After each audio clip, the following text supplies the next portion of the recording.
First of all, thank you so much to Brand Innovators. Always pull such an incredible community together, and I think especially amidst the chaos of Ad Week, I think time and again Brand Innovators shows that there is a community here and a community of marketers. And so it's exciting for us to all be back together. Obviously, just following lunch, tricky. Hopefully people don't really fall tricky, asleep. right? So everyone's either really stoked, really jazzed and energized, or thinking that tacos were an interesting choice for lunch. So caffeinate up. We'll yell loudly so all y'all over there can hear us. So wonderful to be here. Anna, hello. Why don't we start with a two-part question about you? First, tell us about your job? Tell us about you. So I am with Best Buy. And I lead as my title says, I lead our media strategy team and also the Best Buy Ads strategy team. And what that means is sort of our core capabilities, as retail media and media collide. The core capabilities on the Best Buy Ads side on our ad products and reporting and insights. Got it. Now the important one. What are you watching? What are you streaming? How are you streaming it? Let's talk about what we're doing. Well, I have a few more shows to add to my list after dinner last night with some friends. Let's do it. But right now, so I am streaming. We have all the apps. Streaming Yellowstone. I'm late to the party on that one, and I have not quite. I need to talk to you after because I'm on episode 5 and still trying to figure out how I'm going to catch the bug here that everybody keeps telling me about. Better Call Saul, also late to the party on that, but I was digging my heels in because I loved Breaking Bad and did not think it could compete. I stream on all the things. We've got 2 teenagers, so we've got all Netflix, Paramount, Disney Plus, all of it. Yeah. First of all, you're allowed to dig your heels in. I lied for years about having watched Breaking Bad because I didn't want someone to say you haven't seen it, and I was like, get out of here. First of all, amazing. We do have lots of questions about Yellowstone. The reason we bring it up is because it's important context because everybody in this room is streaming content and watching content, and every single person in this room is developing new behaviors for how we watch content, right? 10 years ago, we grabbed our remote, we turned on our cable box, and off we went into generally a universal experience. That experience is different. It's entirely different now, thanks to incredible content partners in houses like Paramount and others in the room. We've built these brand new experiences and really new trends to get there. So that's the crux for the conversation about the future of television and what does it mean for planning and buying. We'll throw 3 quick stats at you to set even further context. So 2022, according to the IAB and Video Ad Spend Market Analysis, advertisers said that 2022 is the last year linear TV is the dominant channel for ad spend by marketers. 2023, the last year linear TV is the dominant medium for time spent for US adults, according to eMarketer. We've actually already beat that. If you watch the trends in Q2, we've already beat that. And then last one, 2024, the first year cord cutters and cord nevers will outnumber pay TV viewers, according to eMarketer, right? So lay all that with the massive growth in ad-supported content, and we have ourselves a very, very different world for buying television and buying video than we had 3 years ago. So there's your context. So let's take it back to Best Buy. A trendsetter, one of the most well-known brands we have in the retail space. We've been through COVID. Those of us that produce goods like TV, those of us in retail, we're also now in this recession-proofing conversation. So tell us about the last few years and how they've changed your retail strategy and, of course, how media and messaging supports all of that. Yeah. Good question, Adam. So at Best Buy, we focus on how we can inspire our customers to use technology to help better their day-to-day lives. And we've had no shortage of opportunities over the last couple of years to do that. And we've seen consumer behavior change because of that. So, we went from a couple of years ago being forced to shop online, right? Pandemic hit, depending on where you were in the US, sometimes things were shut down a little longer than others. And so consumers got used to shopping differently. They got used to behaving differently, spending more and more time at home. So things like curbside pickup, things like using our virtual shopping, virtual stores and our experts virtually, they got used to doing that. And those behaviors are not going back, right? We've evolved rapidly because of some of those things and those trends. And so we're seeing consumer behavior follow suit. And so it's just given us a unique opportunity to have different ways to help our customers, fulfill our purpose really of helping our customers enrich lives through technology. I would say as we come full circle, and I was listening to some of the panelists before us or the conversations before us, the economy is a little different now. Retail's pressured when it comes to some of the discretionary spending. People are spending more and more of their wallets on food and fuel and things like that. And so they have less to spend. And you see that in some of the headlines, and you see that in the earnings reports and the forecasts that we put out there. Not only Best Buy, but a lot of some of the discretionary spending categories. I loved what Dara said about controlling what you can control. So I would say in this environment, thinking about, we know consumers are pressured. We also know we can still add value to their lives. So how do we think about things differently, lean on the data and use that to help them solve problems? Yeah. Well, first of all, as if we needed another reason, big shout for Dara because she's incredible.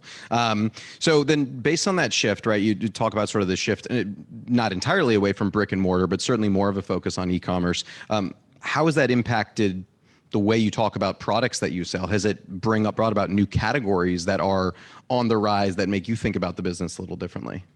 Yeah, for sure. So we have expanded into new categories as things have evolved. And one of the unique things about Best Buy is we have become a trusted advisor in people's homes, which is unique. It's a unique role for a retailer to play.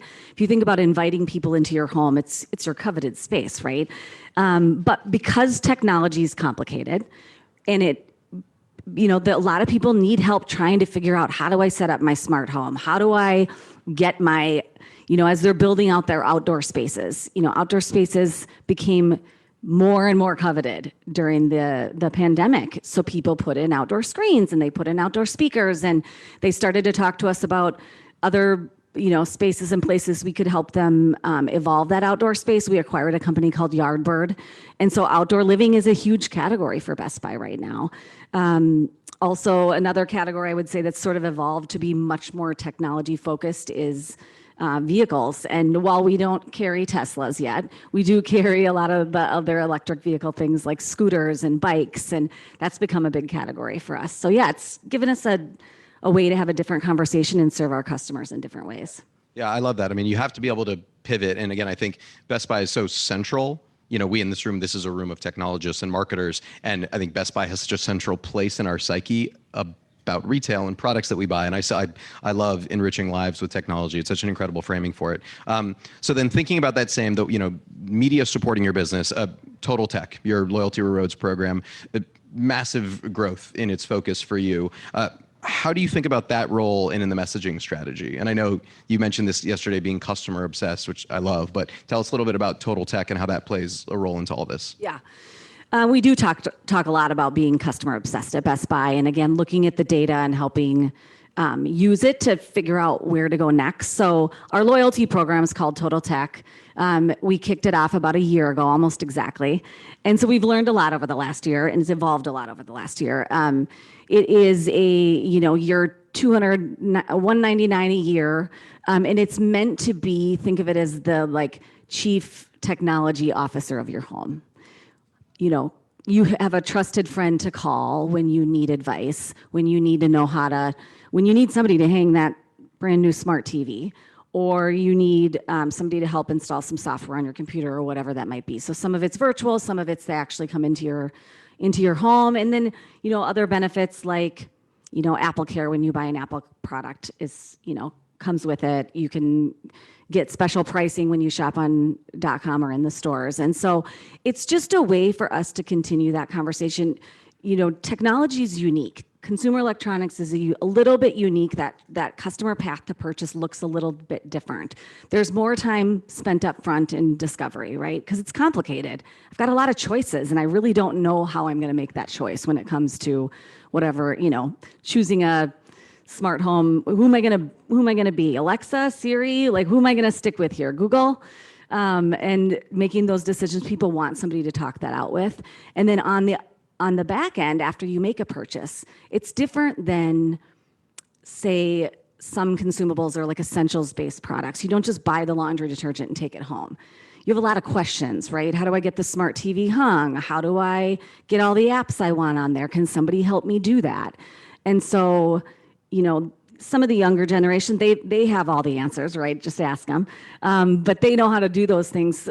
Folks like my mom, she's got a lot of questions when it comes to cord cutting and what do I do with a smart TV? Every single time my parents come to my house, before I leave, they ask me, show me how to use the TV. Every single time. Yeah. Not as many follow-up questions on the laundry detergent. Lots of follow-up on the smart television. Yeah. We actually have Vizio has a 24/7 customer service line, and the amount of calls that come in, like, how do I change the password to my Wi-Fi? You're like, that's not my department. I'm happy to answer, but the mom test is always a fun one. Yeah. Okay, so huge data collection point then in there with Total Tech. So we'll come back to data and how you think about audiences. But so then frame that back into this future of TV concept, right? We've both been in and around hundreds of panels and discussions just like this one, like the future of TV. What does it mean? For decades, we've had MMM tools that continue to say spend more in linear. You're like, that rationally makes no sense to me. So frame it back to how you and the team look at future of TV as an advertiser, getting your message out there. Yeah, so you said it in the beginning, consumers are streaming more and more, right? They're streaming more than they are using linear TV, and they're streaming a lot of hours are spent streaming. So I certainly don't have all the answers of the future of TV, but I think it's going to be the consumers are going to get us there. I think if we look at their trends, look at where they're spending time, they want to watch the show they want to watch on the device they want to watch it on at any time that works for them, versus in the past where you watched a certain show at a certain time of day, it no longer exists. You can watch it at any point. And so I think if we look at those things, we'll start to, unlock some of the future. One thing I think you're going to see more brands do is try to weave and test and learn with interactivity within the CTV space. So you're seeing more and more QR codes, and certainly some things work better than others, some things, but whether it works or it completely flops, you learn something along the way. So I think you're going to see a lot of brands testing interactivity and trying to figure out how do you layer more and more commerce activation within your CTV. And, TBD how much appetite consumers have to really use their TVs to shop. Certainly when you're streaming on your phone, there's a little shorter path to purchase there. When you're streaming on your big screen, what's the appetite to actually close the sale? TBD on that. And of course, we're going to see more and more fragmentation. It's, I think we'll see some consolidation, but there's a lot of choice out there right now. Yeah. And I think that's going to continue in the short term. Do a very quick rogue raise of hands. Raise your hand if you are comfortable buying a product through your television. 1, 2. It's very few. We're going to come back to that. I'll be very curious because I think what you just called out, right? Like we spend a huge amount of time considering how do people transact on their television for laundry detergent or grocery, right? You just made the point. I don't know where my phone is. We're very good at transacting here and on our personal devices, right? So are we pulling, we know where consumers are. They're in streaming environments. So are we pulling them into transactional spaces that they don't need? Are we adding value? I think there's this endless question that we have to figure out also in the advertising arena, right? Like start from the question, is this good for customers? Everything else will figure itself out after that if we start with that one very basic premise. So then let me ask you that, because you just sort of mentioned testing and learning, whether it's you personally or sort of Best Buy strategy, kind of that line between intuition and like safe bet, right? How do you think about taking chances? Where are those lines drawn? Yeah, I mean, it depends, right? There's a lot of factors that go into deciding when to test, when is the right time to test, what are you trying to learn from that test? And having good partners to do that with is super important. For us, it's about the data. What is the data telling you? What do we know about our consumer? What do we know about what category overlap there might be? Are they doing cross-category shopping? Is there something that we can test to understand more about whatever it is we're trying to learn? And then the other factors, a lot of things go into it. Speed to market. Are we trying to do something quickly to learn something? Economics certainly play a factor in that, especially now. The gentleman from 72 and Sunny kind of talked about it earlier, where having partners right now that you can lean on to help bring good solutions forward and not just test for the sake of testing, because certainly we get a lot of those phone calls, right? Everybody's trying to get you to try the latest and greatest, but the people who help you help understand what you are trying to accomplish, what you're trying to accomplish for your customer, and then how can they help you do that? Those are the partnerships that you really want to lean in with and try something new. Yeah, no, I love that. And I also even think there's something in our nomenclature. We talk a lot about tests, and we do this as a brand advertiser. We do it as a platform organization. Like the distinction between test and a phased approach, right? Phase one is we try something, we learn something, and phase two is now we figure out what we learned and how we now apply it again. I think our industry does run riot sometimes, and like these, to your point, these one-offs just for the sake of it. It's like, no, let's learn something from that and apply, because we have a longer term hypothesis that we think will benefit a consumer in some way. And the best tests really come from the team who knows the customer and is looking at the research, looking at the customer insights, and bring forth a little gem, and that you can kind of go, okay, what can we do with that? Let's test something to try to learn something more about it or validate it, or those are kind of the best tests that are grounded in data. Totally agree. Well, so then let's sort of take a little departure away from maybe more traditional media, future of TV, 15s and 30s. Let's talk a little bit more about content experiences, right? So there's more and more time being spent behind the walls of SVOD services or services with lower ad load, right? Like we talk about the $70 billion in linear TV. There isn't $70 billion of 15s and 30s in streaming. That's just not going to be the reality, right? The reality is marketers need to rethink the way they engage a customer in those experiences. So how do you think about the different flavors of whether it's branded content or sponsored experiences? Like how does that track run for you and the team? Yeah, we do a lot with content and branded content. And again, really tied back to, you think about the categories that we're supporting. It's everything from consumer electronics to, just talked about out of home, electric vehicles, kind of a broad range of things. So different partnerships and content integrations make sense for different businesses and what we're trying to accomplish.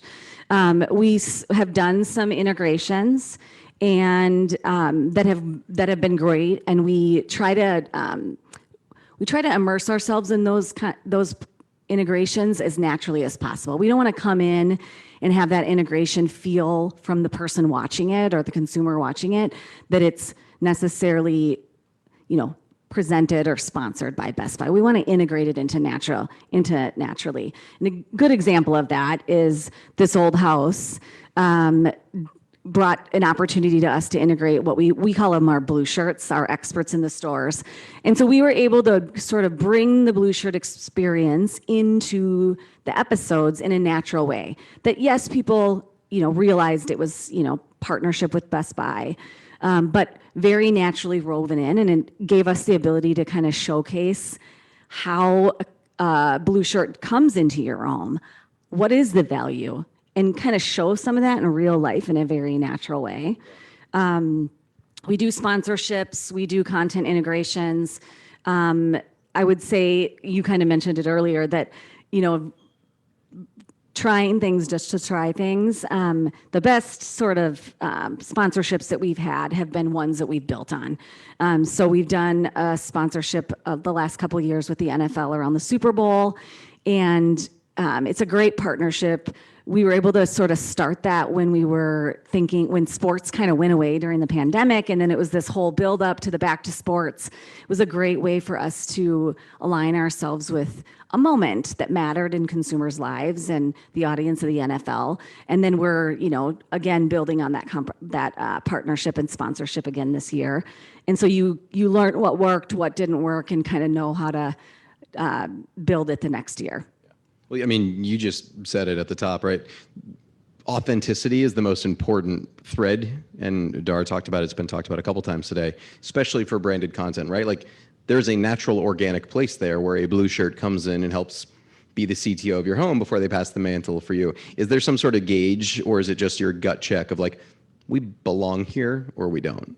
Does that come up with you and your team? Like, how do you decide whether or not you feel organically that you should be in this piece of content or not? Again, I think it's good partnerships. It's understanding the customer. It's the back and forth between whoever the content provider is, and having really great smart creatives that can help, kind of be your gut check on if it feels authentic or if it feels a little forced. Same, I would say, we do a lot with influencers, micro and macro, and we have the same conversations there. Letting them, you see brands sometimes sort of force the narrative with an influencer, and you can feel it. So for us, having, giving them creative freedom to, land a point or talk about a product or talk about a launch in their voice and in their way that is what drew all the, people who are following them to them in the first place. So making sure that we're giving them guidance, but not giving them this sort of like playbook by which they need to follow all the rules. I think it's really important. We did something last year where we had invested over the last few years into the gaming features on our televisions, and we handed our TV to a very well-known gamer and let him take it onto his Twitch feed.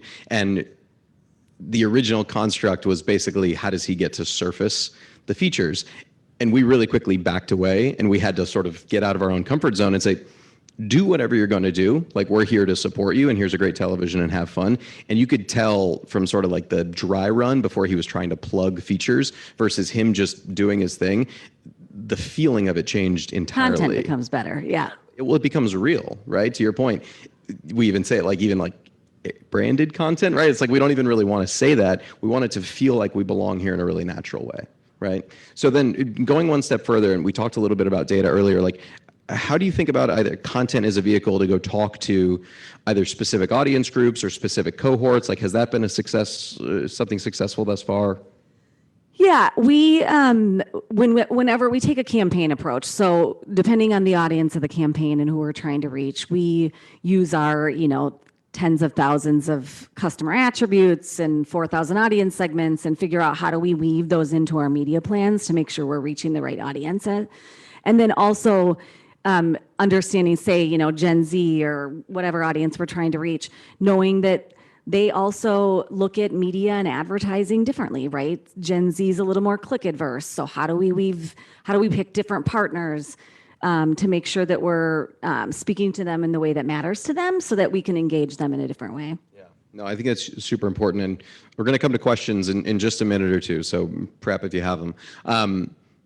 Coming all the way back, that audience piece, the way earlier you talked a little bit about planning, right? The way you take your own data into your planning process for media, like, let's back off of the future of TV or connected TV or digital. How do you think about that audience and the customer journey? It sounds like that's kind of the thread you and team take, is like, who is this audience? We know who they are based on the data that tells us who they are. Now let's go find them in all these different environments. It sounds a little bit like the way you and your team approach it. Yeah, that is the way we approach it. And, if you bring it back to CTV, we've gone away from this world where you're reaching, broad audience sets on TV or linear TV, to you have to be very purposeful in how you're reaching them.